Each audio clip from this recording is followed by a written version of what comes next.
BJP రథానికి కొత్త సారథి ఎవరు? బండి సంజయ్ని, కిషన్ రెడ్డిని మరిపించే సత్తా ఎవరికుంది? పార్టీని పవర్లోకి తెచ్చే డైనమిక్ లీడర్ ఎవరున్నారు అని బీజేపీ హైకమాండ్ సెర్చ్ లైట్ వేసి మరీ వెతుకుతోంది. ఇదే గ్యాప్ లో వీర లెవెల్లో పర్ఫార్మెన్స్ ఇచ్చేస్తూ ఫైర్ కాదు వైల్డ్ ఫైర్ అంటూ రేసగుర్రంలా దూసుకొస్తున్నారు ఈటెల రాజేందర్. ఈటెల దూకుడుకు సాటెవరు అని బీజేపీ లోపల చర్చ మొదలైంది.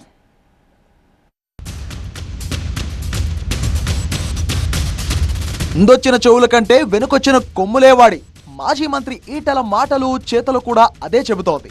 మల్కజ్గిరి ఎంపీగా, బీజేపీ జాతీయ కార్యవర్గ సభ్యుడిగానే కాదు, కమలం పార్టీ కొత్త ఫైర్ బ్రాండ్ గా చెలరేగిపోతున్నారు ఈటెల రాజేందర్.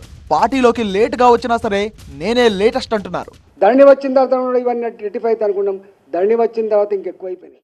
లోక్సభ ఎన్నికల తర్వాత రాష్ట్రంలో కమలం పార్టీ కొత్త బాస్ ఎవరంటే మొదటిగా ఆయన పేరే వినిపిస్తుందంటే ఈటెల పడుతున్న శ్రమ ఏ బంగారం. ఈ బంగారంలో పెట్టుబడి పెట్టడం మంచిదేనా? అసలు ఎలా, ఎక్కడ, ఏ విధంగా పెట్టుబడి పెట్టాలో నేర్చుకోవడానికి ఇప్పుడే ఫ్రీడమ్ యాప్ని డౌన్లోడ్ చేసుకోండి. వాటితో అర్థమవుతుంది.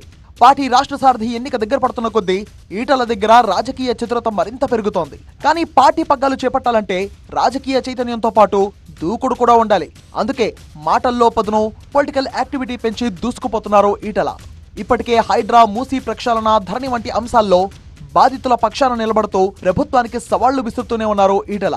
రేవంత్ రెడ్డి గారు అడుగుతున్నా, ఎవరు పైనుంచి ప్రెషర్ చేస్తున్నారు? దీని వెనుక ఉన్నటువంటి దుర్మార్గులు ఎవరు? ఈ దుర్మార్గులకు ఇచ్చే పనిష్మెంట్ ఏంది? పేదల ఆస్తులకు రక్షణ ఎక్కడ? పేదల జీవితాలకు భద్రత ఎక్కడ? చెప్పాల్సిన బాధ్యత ముఖ్యమంత్రి రేవంత్ రెడ్డి మీద ఉంది. లేటెస్ట్ గా తన పార్లమెంట్ నియోజకవర్గ పరిధిలో ప్రజా సమస్యలపై కథం తొక్కుతూ ముందుకు సాగుతున్నారు. సిచ్యువేషన్ డిమాండ్ చేస్తే చేతులకు సైతం పని చెప్తున్నారు. పోచారంలో రియల్టర్ రౌడీలపై చేయి చేసుకున్న ఉదంతం తాజాగా హైలైట్ అయింది.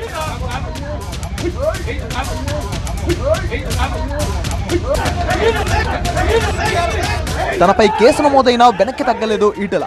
మీ కాలికి ముళ్ళు గుచ్చుకుంటే పంటితో తీస్తా అని ఎన్నికల ప్రచారంలో మాటిచ్చా. ప్రజలే నాకు ముఖ్యం, ఆ తర్వాతే వ్యవస్థలైనా ఇంకోటైనా అంటూ సెంటిమెంట్ తో కొడుతున్నారు. అవసరాన్ని బట్టి మాటల్లో డోస్ కూడా పెంచుతున్నారు. వాళ్ళ జాగలలో వాళ్ళు ఇల్లు కట్టుకుంటే ఎవడైనా ఆపితే చీల్చి చెండాడుతావు నా కొడుక, గుర్తుపెట్టుకోండి. నేను ఒక హెచ్చరిక చేస్తా ఉన్నా, ఈ బౌన్సర్లు, ఈ గుండాలు, ఈ రియల్ ఎస్టేట్ వాళ్ళు 20,000 50,000 నెలకి ఇవ్వగానే మీరు కనుక వచ్చి ప్రజల మీద దౌర్జన్యం చేస్తే మీ భర్త నా కొడుకు అని చెప్పి హెచ్చరిస్తా ఉన్నా. పని చేసుకుంటూ చేసుకో, ఇంకో పని చేసుకో, కానీ ఎవడు నువ్వు దౌర్జన్యం చేసేవాడు ఎవడివి? పోలీసులు నిన్ను నిర్వహించకపోవచ్చు, పోలీసులు అండతోటి నువ్వు చేస్తుండొచ్చు, కానీ మేము చూసుకోవడానికి సిద్ధంగా లేము. చీల్చి చెండాడతాం. ప్రభుత్వాన్ని, రేవంత్ రెడ్డి ప్రభుత్వాన్ని డిమాండ్ చేస్తా ఉన్నా. మీరు అనుకుంటున్నారు పయ్యోళ్ళు అంటే మీ మీద మచ్చొస్తుంది. మీ ఇద్దరు తమ్ముళ్ళు మొత్తం ల్యాండ్ పోయి పందుకొని పోయి ఈస్ట్ హైదరాబాద్ ఈయన చేసుకుంటుండు, వెస్ట్ హైదరాబాద్ ఆయన చేసుకుంటున్నాడు. వివాదాస్పదం అని తెలిసిన బద్రీనాథ్, కేదార్నాథ్ ఆలయ కమిటీ నోటీసులు ఇచ్చిన మేడ్చల్లో గుడి కట్టే తీరుతా అంటూ భూమి పూజ చేసినప్పుడు కూడా ఈటెల తెగింపు హెడ్లైన్ వార్తగా మారింది.